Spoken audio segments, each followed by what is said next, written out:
सबसे पहले फिक्र वायरस और वैक्सीन की। देश में कोरोना की दूसरी लहर धीमी पड़ने लगी है, लेकिन मौत के आंकड़े फिक्र को बढ़ा रहे हैं। कल यानी 23 मई को देश में 2,22,704 लोग पॉजिटिव पाए गए।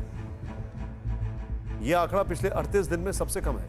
इससे पहले 15 अप्रैल को 2,16,000 कोरोना के नए केस आए थे।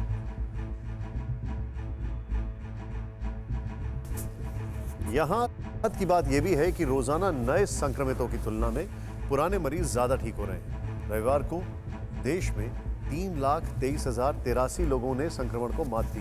लेकिन फिक्र बढ़ाने वाली बात यह है कि रविवार के जो आंकड़े आए उसके मुताबिक पिछले 24 घंटे में 4,452 संक्रमितों की मौत भी हुई है और देश में कोरोना की वजह से मरने वालों का आंकड़ा 3 लाख के पार पहुंच गया है। 14 महीने 10 दिन में इस महामारी से 3,03,751 लोगों की मौत हो चुकी है। कोरोना की दूसरी लहर के दौरान तो महज 12 दिनों में 50,000 से ज्यादा लोगों की मौत हुई और मई महीने में औसतन हर रोज 3,500 मरीजों की मृत्यु हो रही है।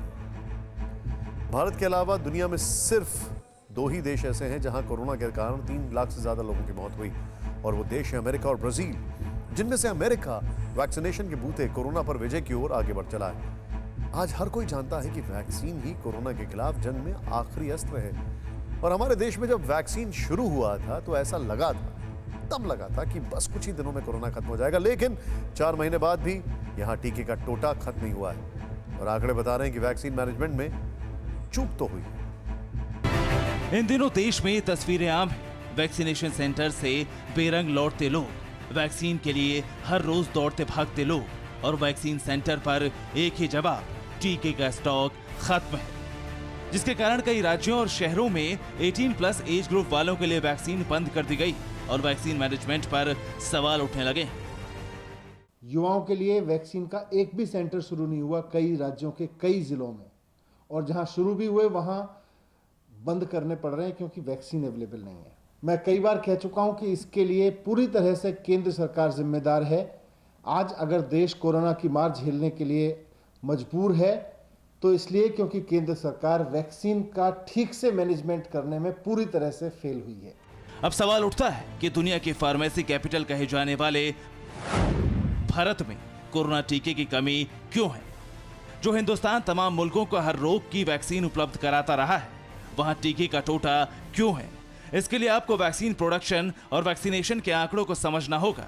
ऐसा हम इसलिए कह रहे हैं क्योंकि भारत में अब तक कोरोना वैक्सीनेशन की दर वैक्सीनेशन कंपनियों के प्रोडक्शन से मैच नहीं कर पाई है। भारत सरकार और वैक्सीन बनाने वाली कंपनियों से जो आंकड़े मिले हैं, देश में प्रतिदिन वैक्सीन की 27 लाख डोज बनाई जा रही हैं, जबकि वैक्सीनेशन की बात करें तो मई के पहले 3 हफ्तों में देश में रोजाना 16 लाख डोज लगाए गए। मतलब हर दिन वैक्सीन निर्माण और टीकाकरण के आंकड़े में 11 लाख डोज का अंतर। आपको बता दें कि इस वक्त देश में serum institute of India Covishield vaccine और Bharat biotech pharma company Covaxin बना रही है। अब इनका हर महीने का प्रोडक्शन देख लेते हैं। भारत सरकार के सुप्रीम कोर्ट में दिए हलफनामे के मुताबिक सीरम इंस्टीट्यूट हर महीने कोरोना वैक्सीन की 6.5 करोड़ डोज बना रही है, जबकि भारत बायोटेक हर महीने 2 करोड़ कोवैक्सीन बना रही है। कंपनियों के जरिए दिए गए आंकड़ों में भी ज्यादा फर्क नहीं है। सीरम इंस्टीट्यूट ऑफ इंडिया ने कहा है कि कंपनी हर महीने 6 से 7 करोड़ डोज बना रही है। भारत बायोटेक के मुताबिक कंपनी ने अप्रैल में 2 करोड़ डोज का प्रोडक्शन किया था। मई में 3 करोड़ डोज तैयार होंगे।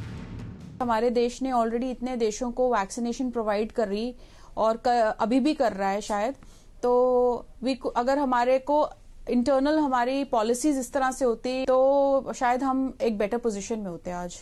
अब यहाँ मई महीने के 31 दिन का हिसाब लगाएं तो देश में प्रतिदिन 27 लाख से ज्यादा वैक्सीन डोज बन रही हैं। यहाँ ध्यान देने वाली बात यह भी है कि भारत इस समय वैक्सीन निर्यात नहीं कर रहा है, इसलिए इस वैक्सीन के इस हिसाब किताब को समझना जरूरी है। तो देश में इस वक्त प्रतिदिन 27 लाख से ज्यादा कोरोना वैक्सीन की डोज बन रही हैं और वैक्सीनेशन की बात करें तो मई के पहले 22 दिनों में सिर्फ 3 करोड़ 60 लाख डोज लगाई गई थी, यानी रोजाना 16 लाख डोज ही लगाई गई। इस औसत के हिसाब से भारत में इस महीने सिर्फ 5 करोड़ लोगों को ही वैक्सीन की खुराक लग पाएगी।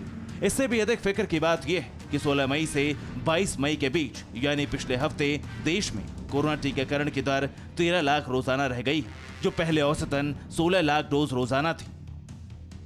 यहां तक कि अगर महीने के आखिर तक 5 करोड़ खुराकें भी दी जाती हैं तो भी ये सवाल बना रहता है कि जब कम से कम 8.5 करोड़ डोज का उत्पादन किया जा रहा है तो सिर्फ 5 करोड़ वैक्सीनेशन का क्या मतलब है। इसका जवाब ये हो सकता है कि प्राइवेट सेक्टर के लिए कोटा, जो कि कुल उत्पादन का 1/4 है। इसके अलावा निर्माताओं के साथ करार में देरी को भी इसका कारण बताया जा सकता है, लेकिन ये जवाब भी वैक्सीन उत्पादन और खपत के गैप को नहीं भर सकता है, क्योंकि इन आंकड़ों में हमने स्पुतनिक वी को नहीं जोड़ा है। यानी कुल मिलाकर कहें तो गड़बड़ी वैक्सीनेशन मैनेजमेंट में, जिसे जल्द से जल्द दुरुस्त करना होगा।